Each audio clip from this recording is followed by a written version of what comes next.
సంపాదన లేకపోతే మనిషికి, అధికారం లేకపోతే రాజకీయ పార్టీకి నాలుగుట్ల పాతార ఉండదు. అందుకే మనిషి పైసల కొరకు పార్టీలు అధికారం కొరకు పోరాడుతుంటాయి. అన్నిటికి మించి మన లీడర్ సాబులు కూడా అధికారం ఉన్న పార్టీలనే ఉండాలని మస్తు ఆశపడుతుంటారు. అందుకే సందు దొరికితే చాలు జంపింగ్లకు తయారైతుంటారు. ఇట్లనే ఇప్పుడు ఏపీలో మళ్ళొకళ్ళు కండువా మార్చిర్రు చూడుర్రి. నీళ్లున్న బాయిలనే చేపలుంటాయి, అధికారం ఉన్న పార్టీలనే లీడర్లు ఉంటారు. ఏపీలో పొత్తుల సర్కారు వచ్చినాక ప్యాన్ పార్టీకి చాలా మంది లీడర్లు ఆతిచ్చిండ్రు. పొత్తులు కూడి గెలిచిన 3 పార్టీలలో ఏదో పార్టీలే షరీకై పదవులు తెచ్చుకున్న వాళ్ళు కూడా ఉన్నారు. గిట్లనే ఎన్నొద్దులు శాసన మండలి డిప్యూటీ చైర్మన్ సీట్లు కూకొని డ్యూటీ చేసిన జకియా ఖానం మేడం కూడా ప్యాన్ పార్టీలకెంచి బయటకు వచ్చేసింది. 2026 జూలై నెల దాకున్నదట టైము.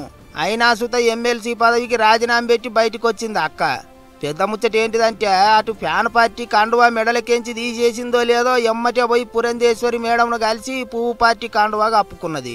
సెంటర్లో అధికారంలో ఉన్న పువ్వు పార్టీ వాళ్ళు అందరికీ సమాన హక్కులు ఇస్తానరట.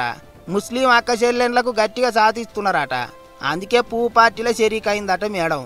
అయినా రాష్ట్రంలో సర్కారు వాళ్ళు మారినప్పటి సందే మేడం మనసు మారిందని అప్పట్లోనే ముచ్చట్లు వినిపించినాయి. మొన్న అసెంబ్లీ కాడ ఎమ్మెల్సీలంతా కలిసి సీఎం సార్తోని పోటువోలు దిగిన కార్యంలో కూడా అక్క ఎవరన్నా ఏమన్నా అనుకొని అన్నట్టు సీఎం సార్ దీవెనార్తులు తీసుకున్నది. అడిగి మరీ పోటువోలు దిగింది.